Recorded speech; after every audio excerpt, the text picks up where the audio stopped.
SeniorLivingGuide.com podcast discusses topics which are relevant to the everyday lives of seniors and their caregivers. We are joined by experts who share their knowledge on a variety of issues. SeniorLivingGuide.com podcast offers solutions and resources to create the best quality of life as we age.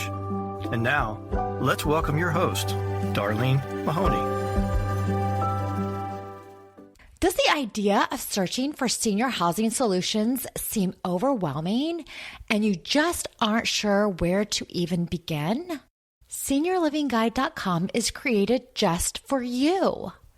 We are here to make sure your senior housing search is easy to navigate and right at your fingertips.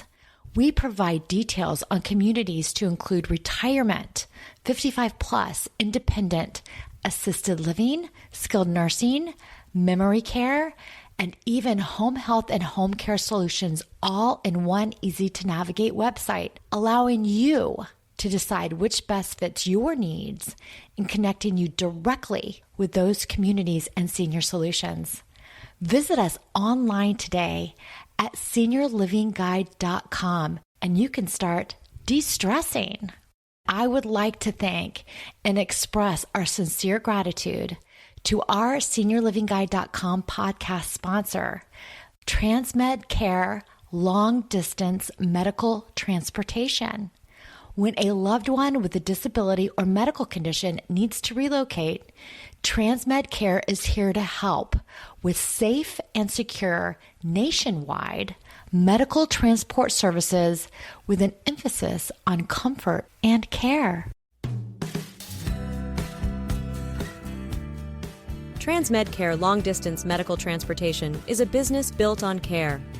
Another satisfied customer writes, "My family and I were extremely pleased with the professionalism, warmth, friendliness, and competence of the Transmed Care team.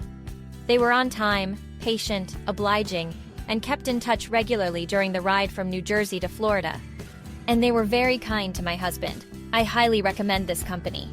To learn more about Transmed Care, visit the website at trans-medcare.com. And today we have Amanda Marker. She is the Director of Business Development for Winmore Healthcare and a licensed mental health counselor. She has worked in behavioral health for 14 years. Much of her experience has been working within psychiatric hospitals and acute care settings. She's moved to Clearwater, Florida from Seattle in the spring of 2022. That's a big change. And has been in her current role advocating for mental health and substance use treatment, sharing resources, connecting people to care, and fighting to end the stigma of mental health and substance use disorders. So we're really going to dig in today with Amanda, and thank you so much for joining us to discuss mental health in the older adult population, because there is such a stigma, and we'll talk about that, and that some people just think older adults should be depressed. That's just part of being old. Yeah, thank you so much for having me today. I am really excited to talk about this. This is one of the topics that I'm really passionate about, and there's a lot of misconceptions and misunderstandings when it comes to the older population, and I would love to get into that. Yeah, I 100% agree with you. You know, we work and see seniors every day. I live in a very highly populated senior community. It's Florida. You know, we have a lot of seniors here in the state of Florida, but our county in particular is, I think it's 60% over the age of 65, if I'm not mistaken. That was the last that I heard, and they don't do that every like 5 years or something of that nature. I could be wrong on that, so don't quote me. But I know that we do have a lot of seniors in this market, and it's just really important to recognize when they really are experiencing things. Just because you're older doesn't mean you don't have feelings. It doesn't mean you're not experiencing different things in life. And as you get older, it's got to be harder because you are experiencing physical ailments, you're having to go to the doctor more, you know, a lot of things in your life are changing very rapidly at a very rapid pace. One thing that my mom, I'll never forget my mom saying, Amanda, is she was in her early 70s, I believe, when she passed away. And she said, you know, Darlene, in my mind and in what I want and in my desires, I'm still like a 20 and 30-year-old woman. Those things did not change as my body has aged. So I think people don't really realize that, especially younger people or people that are taking care of older people. That rings true for, I think, a lot of older people. Certainly. And I think our culture tends to really infantize the older population, right? They're not capable of this. Like, I have to do this for you. I have to talk down to you. I have to talk slower to you. They tend to stop using first names and saying, oh, honey, sweetie, sweetheart. And harking back to what you said, your mother's going, I feel like a 20-year-old. Why are you calling me honey and sweetheart and treating me as if I'm not capable? And that's something that needs to be addressed. And, just right off the bat, I'd really like to say, if you're not familiar with Maggie Kuhn, she is incredible. She is the founder of the Gray Panther movement.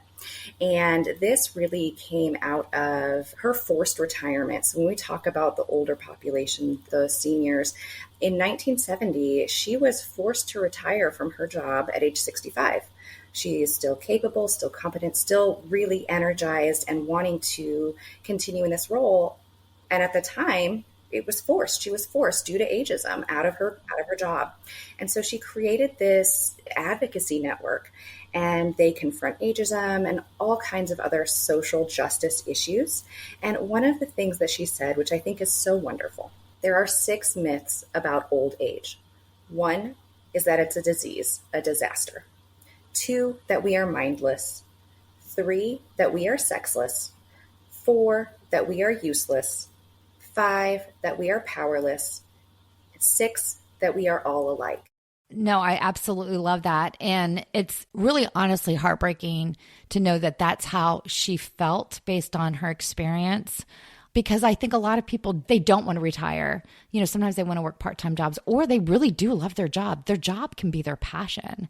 And to not be able to continue with it based on age, if you're still able to do the job in which it is required, I think you should absolutely be able to go forward. But you're absolutely right. I think that we do see our senior population in a lot of these ways, and it's not right.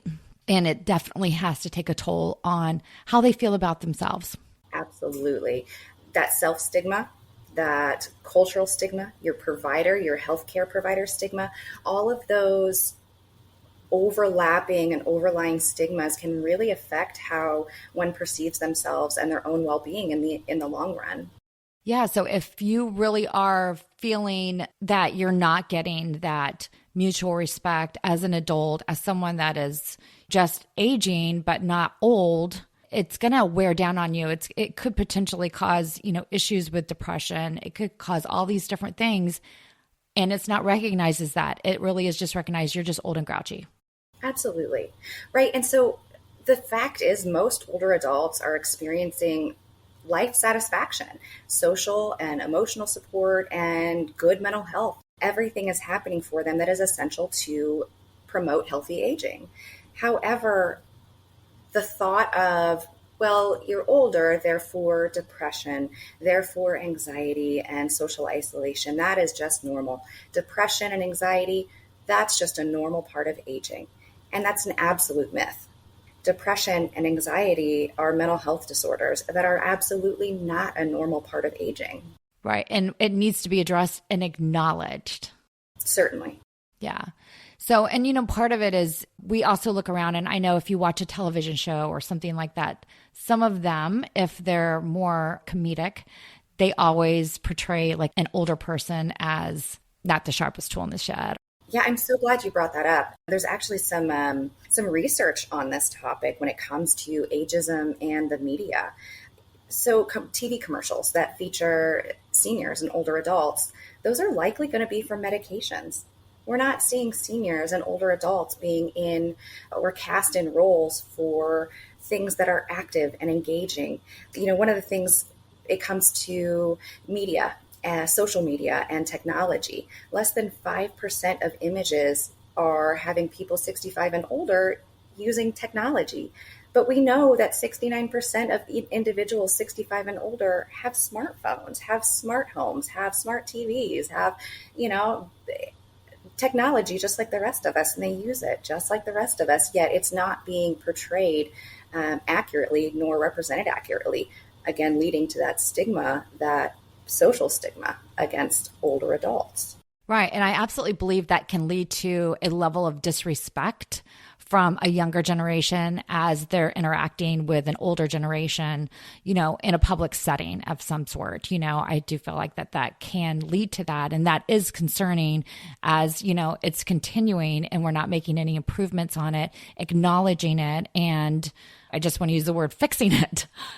Those negative stereotypes really permeate on so many levels, socially, culturally, even individually. So that's self-stigma. Harvard did a study and they found that either viewing positive images of aging or negative images of aging significantly affected people's ability to walk. So older individuals were shown positive images, and after seeing these images, they walked faster, they were sprier, they held themselves upright, while older individuals who were shown negative images of aging walked more slowly and tended to walk more hunched over. Oh, that's really interesting. But you're right. I think anytime that you see something that motivates you, even if you're like not in a great place, and I think that's with anyone, you have a tendency to suddenly find like that energy or that adrenaline rush or whatever it is to go for it, to be better. And sometimes it can be even just being around peers that are maybe making some of those strides where you're more encouraged to do some of the same things, especially if that peer group is encouraging you as far as, that support that you need. That is hitting the nail on the head, right? And our older adults and our senior population, they are out doing things. They are being active and engaging with one another, but we're not seeing that portrayed. And so when we're not seeing our peers doing these things, it leads to that isolation. And if you're thinking maybe, well, I don't really encounter ageism, or I don't think I may be a part of that problem, consider the next time you're at the drugstore, the next time you're at the card aisle, you're looking for a gift card or for somebody, take a look at the birthday cards, take a look and see all of those characterized older adults, specifically women, in those images on those greeting cards. Yeah, they're either, well, some of them are grouchy. I'm particularly referring to one brand of greeting card, which most of our listeners may be familiar, and it's comical. And she is definitely grouchy. And there's definitely some folks out there that are grouchy. So that can be more like a personality trait versus something that has anything to do with age. Exactly. And 82% of adults 50 to 80 years old are experiencing ageism every single day. Yeah. Well, my concern is the misconceptions that, people look at a senior and think, oh, they're just old, they're depressed. So I'm just going to leave it at that. I'm not going to dig any further. I'm just going to let them be depressed. And if that senior, the older adult, doesn't have the ability, because maybe they just don't understand that they are depressed, because some people that get depressed, they don't know they're depressed. They just think they're just whatever. They're not making those strides to get them help. Having that conversation with a doctor or therapist or whatever the case may be to kind of figure out what's going on with that person to bring them to a happier place in life. Because as one of the things we've talked about on this podcast, we've done a lot of podcasts on just general happiness in your everyday life, because you have to be able to find that. You have to be able to search within yourself and in whatever your circumstances are to find those little tidbits of joy and gratitude in order to uplift you and make you happier. I don't even know how to put it, and it can be really hard because some people's life circumstances are not amazing. And so it is really digging deep, but it is a process that each person has to do within themselves. Right. And when we talk about depression, we're talking about a clinical diagnosis of depression. This is a mental health concern. And the good news is depression is really quite treatable. It's one of the most treatable diagnoses that we have. And so many older adults can have a really successful treatment process when it comes to depression. They're highly effective treatments, and most older adults with depression can improve dramatically with the right treatment. So being aware of what depression is, what the symptoms are, what the signs are, specifically for this population is really important, because we found that most older adults have a first diagnosis of a mental health disorder following a suicide attempt. Oh, wow. And I do know that, and I don't know what the rate is, but even since the start of COVID to up to even now, the suicide rate or attempt to suicide rate with seniors has increased. It absolutely has increased. And one thing to know that I think is really shocking when I discovered this is that of older adults, so 65 and older, 1 in 4 will die with a suicide attempt. Where other age groups, all other age groups combined, it's 1 out of every 20. And there are some increased risk factors that go into this, considering that older adults typically are more isolated. So the chance that someone may intervene or find them before or recognize the signs and symptoms is less likely. Older adults are more likely to use lethal means. 70% of them are using firearms. And then if you consider that somebody has a suicide attempt and they survive that suicide attempt, because they are older, because their body is potentially more fragile and their healing time is less, they may not fully recover, or they may not recover at all in that healing process afterwards. And so there's a lot of other considerations to take into account. So I want to talk a little bit about what is depression. What should we be looking for? When you think about depression, it's the same symptoms regardless of, whether you're a young adult or an older adult. It's persistent sadness, withdrawal from previously enjoyed activities, difficulties sleeping, physical discomforts, restlessness, decreased energy, and fatigue. And if you're saying right now, wait a second, a lot of that just sounds like I'm probably an older adult and a lot of those things are really common. That's why it's so important to notice any changes, anything that's happening. Yes, your symptoms could be symptoms of other things, but it's important to keep in mind, maybe it's not. So risk factors, poor physical health, social isolation, sleep disturbances. If you're noticing that there's an increase in substance use, maybe that individual is drinking more or taking medications not as prescribed. So pay attention to what maybe you or a loved one is seeing. If your sadness is lasting for longer than 2 weeks, consistently every day, if there's an increased worry about money, family, health, if there's an increase in risky behaviors, if there are, of course, suicidal thoughts or suicidal actions, that's, a huge red flag. If somebody's neglecting their personal care, are they not eating, forgetting medications, neglecting hygiene? And the reason it's so important to be mindful of these is, again, a lot of this can look like maybe some symptoms of aging. Right. I will say, I think one of the biggest ones that you mentioned is someone that may be disconnecting, because I think people will start to zone out. They start to, I want to say, lose the care. When you're around them, they may not be engaging in conversations. They may be zoning out while you're having conversations. They may not see, if you're talking about like a future event, you may not see any kind of real engagement on it, especially talking about something holiday related or something like that. I think those are huge clues because I don't think those are normal parts of aging. I think that is somebody that is in their own mind struggling. Absolutely. And I will say this, until I'm blue in the face, depression and anxiety are not normal parts of aging. This is just not something that comes along. This is something that is a mental health disorder that can be treated. And when it comes to older adults, they often share the belief that depression is normal. So having that conversation amongst peers, having that conversation led by their peers is really important. The probability of death more than doubles among those who strongly attribute illness symptoms related to old age compared to individuals who do not relate their symptoms of illness to their age. I think we're going to take a break because I want to talk about improving mental health and well-being for our older adults and fixing some of these issues that we've talked about for a better quality of life for our seniors. Hi, this is Andrew Brainerd, owner of TransMedCare Long Distance Medical Transportation. When the time comes to relocate a loved one under medical care, TransMedCare is here to help. We offer nationwide medical transport services with fully customized vans providing all the comforts of home, and licensed medical professionals to accompany your loved one along every mile. At TransMedCare, nothing is more important than bringing your loved one home safely. Visit our website at trans-medcare.com. And we are back. Thank you again to our podcast sponsors, TransMedCare Long Distance Medical Transportation. We really appreciate the support that they provide for this podcast.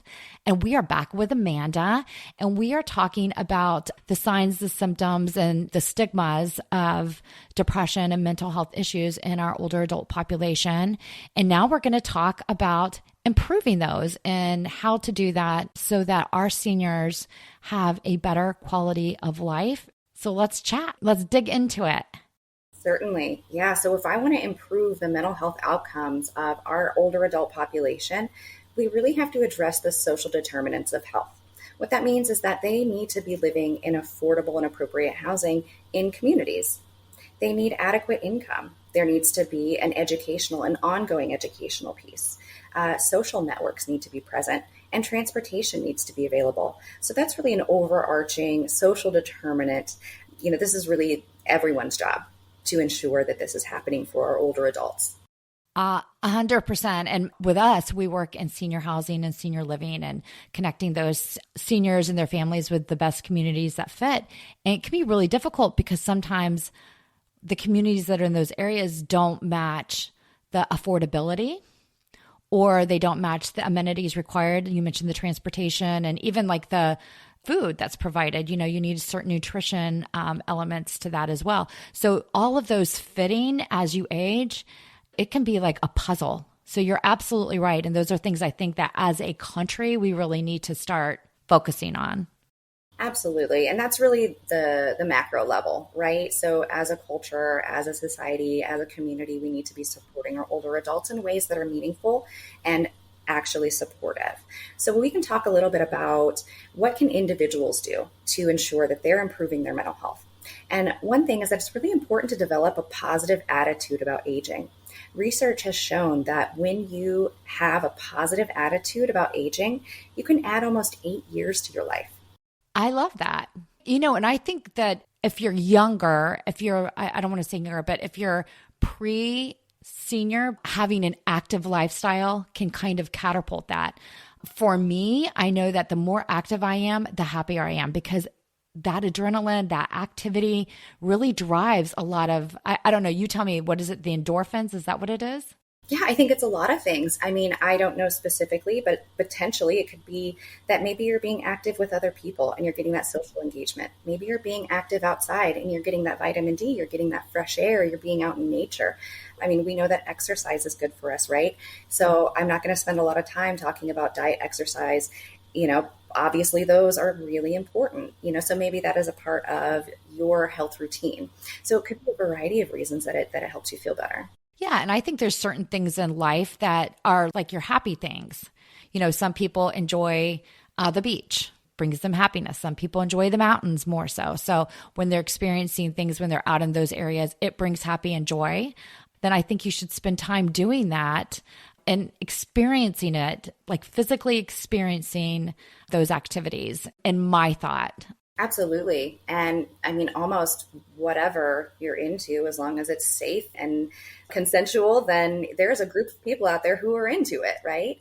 And so that's what I love about technology. We're going to talk a little bit about what individuals can do. And I'm going to say screen time. This is kind of completely opposite for children, right? We're like, no screen time. I'm not doing that.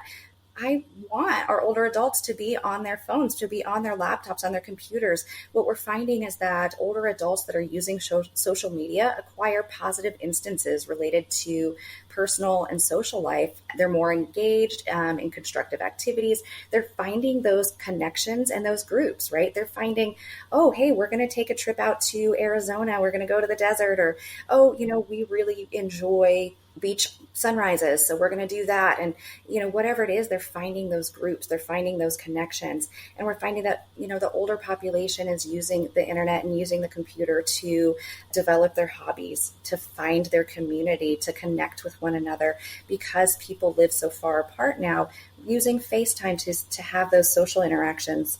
Now, this is not ever going to replace in-person interaction, but it does supplement a little bit, especially if you can't, drive across country every other weekend to see your family.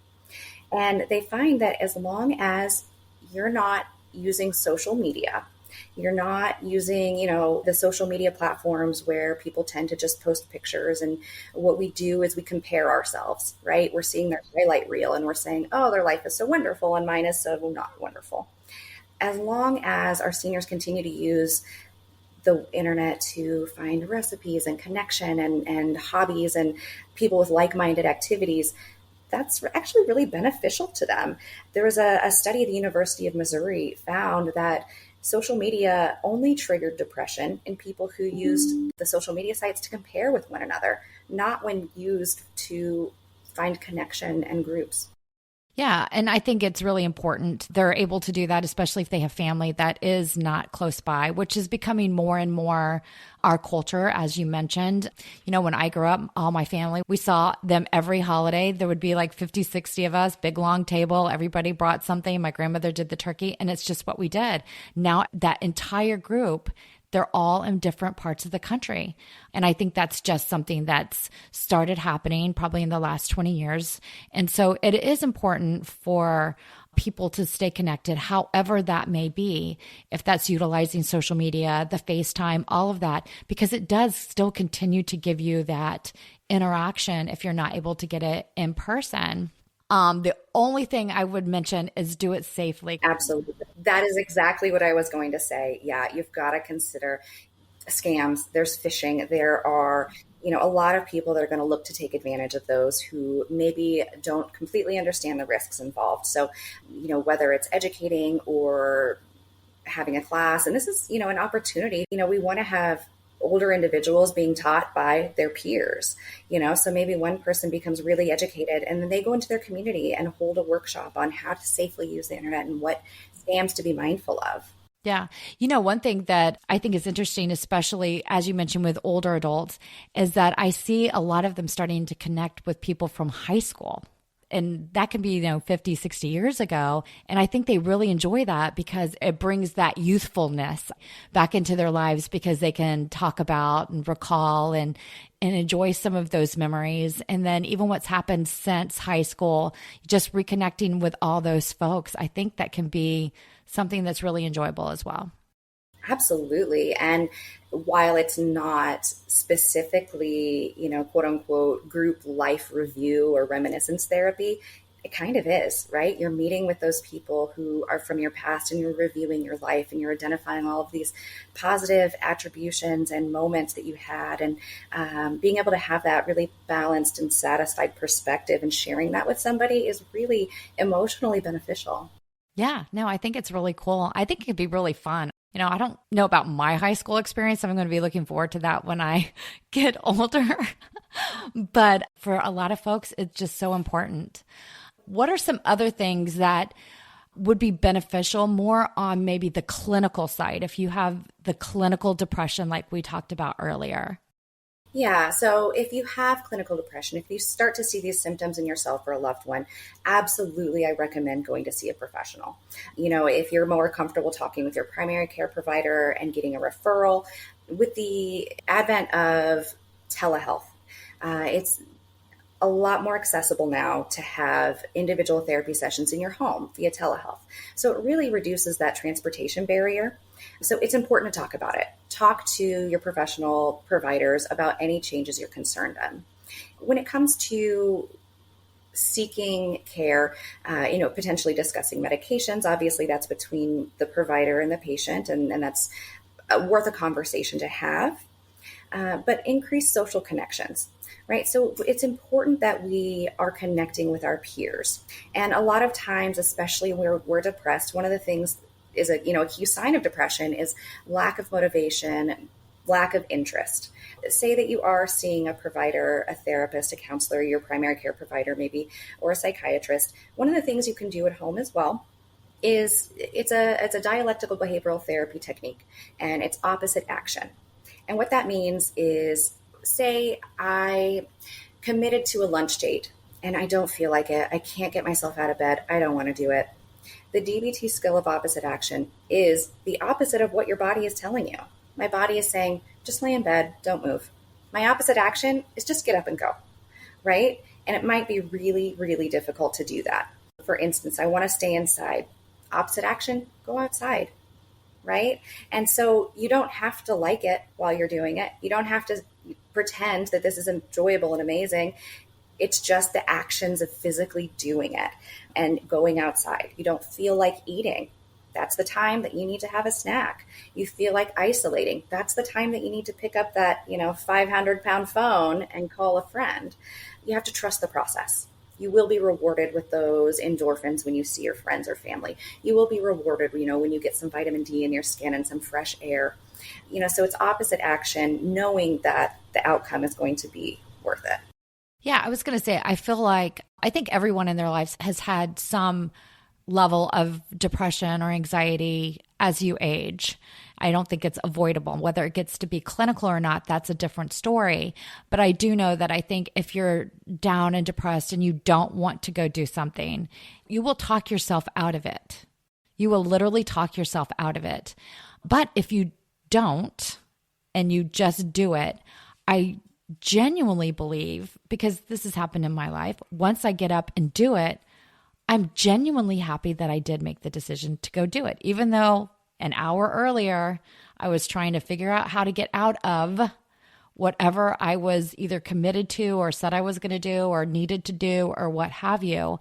I'm definitely happier that I made the decision to plow through and just do it. Absolutely. And I would just make one slight adjustment to what you said. And, it's important to me that we are reducing the stigma, right? So maybe it's not you telling you I can't do this. It's my depression. It's my disease. It is my disorder telling me I don't want to get out of bed.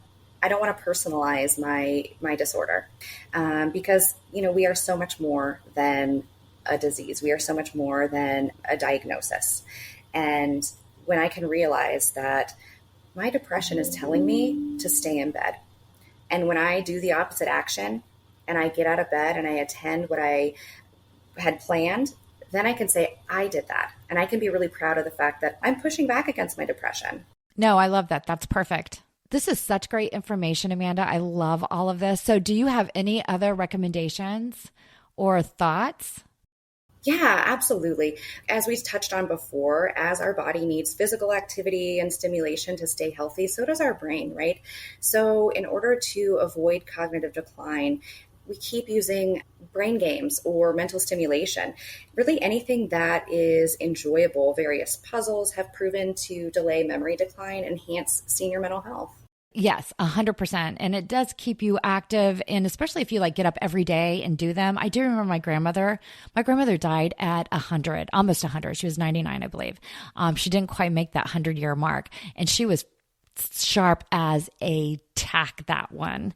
But she would do every morning. I can remember even when I was a little girl, I would get up in the mornings and she would be having a cup of coffee. She would be doing crossword puzzles. So that's what she would be doing. She was sharp as a tack though, but she loved to do that. And she did it from literally probably in her early 50s, I would imagine. Yeah, it seems to have been really beneficial for her, keeping her sharp. Yeah, absolutely. So pet companions as well. According to the CDC, many studies have shown that the bond between humans and pets can really increase fitness, lower stress, and bring happiness. Now, if this is something that maybe you're unable to do, or you don't necessarily want the commitment, volunteering at a shelter is a really great way to help. Organizations need it, and if you have the time and desire, they would certainly welcome that. Yeah, absolutely. Or even pet fostering. Because then you just have the pet for a couple weeks, or you can do that. And then suddenly all of a sudden you have a pet, but because that can happen when you foster, but that gives you just like babysitting. So you're not committed to long-term. And it gives you a purpose and it gives you a responsibility and, something to focus your time and energy on. Now, I want to speak to the individuals who, I know a lot of us are helping loved ones, and a lot of older adults are also the caregiver for their loved ones. When we think of spouses who may have medical conditions that they're no longer able to fully function on their own. So one thing you can do to really help out is, invite your loved ones out. Make that first step. Pick up the phone, make that call. Be the one to make that first invitation and engage them, invite them, bring them along. Do activities together that the older adult, that the senior enjoys. This is not about what we want to do right now, right? it's important that we're giving back. What do they enjoy? What do they want to do? And that can really help get them out of that depressive state, and it can help maybe identify even what their hobbies are. And it can help find that group in the community that also has those same hobbies. So maybe attend the first couple of meetings with them to help maybe ease that discomfort, and schedule regular social activities. I have a toddler at home, and I can tell you that my schedule is important, right? He knows what happens when we get home from school. Schedules just make life so much easier. Even when you're an older adult, if I know every Wednesday I go and I see my friends and we go to pottery or we do clay or something like that, right? So schedule it, make it routine. It gives you something to look forward to. Absolutely. Yeah. Even myself, I have a regular night during the week that I pretty much have dinner with a girlfriend of mine, and I look forward to that every week. It's something simple. Yeah. And you know it, and you can plan your week around it. And that routine, routines are really important. And sometimes when individuals stop working and they retire, those routines are gone and they feel a little bit lost. Absolutely. If your family member, if you're a caregiver, or if you have an older adult that you love, make sure that they've got plenty of healthy food available, right? When you visit, peek in the fridge, make sure that they have healthy food that is easily accessible and they don't have to go to a lot of extra effort to cook and put that together, especially when you're depressed. Being able to cook yourself a meal is not likely going to happen. So having quick, fresh things to eat and just grab is really helpful. And if you are concerned about a loved one, offer to go with them to their healthcare provider for an evaluation and treatment. Healthcare and mental health right now we're talking about it more, right? We're talking about it right now. That stigma, though, is still there, especially for older generation. And so it might not be comfortable to talk about, but this can be life-saving. So attend with them, offer to go with them to the doctor. Yeah, I agree with that, because even they may have some questions, but you may have some questions as well to ask the doctor that they may not have thought of. I always think two minds are better than one, especially when it comes to having really important physician visits. So I think that that's great if you're just, trying to get some additional information. Yeah, those are great tips. I really love all the information that we covered today. Do you have any resources that you would recommend that people that are listening, that they would maybe go to online to get any additional resources or anything like that? Yeah, the Behavioral Health Treatment Services Locator, it's from SAMHSA, the Substance Abuse and Mental Health Services Agency, can help you find nearby treatment for mental health specifically related to aging issues. But there are other great websites and resources that can provide just a myriad of things for our older adults. The Administration on Aging. It is a great website. It has resources. It's got programs, agency coverages, lots of reading materials and resources for older adults to gain information. Health and Aging. This is the service from the American Geriatric Society, and it provides information for older adults and family members about mental health concerns. And the National Council on Aging offers a range of services and links for seniors, and a page of really helpful resources.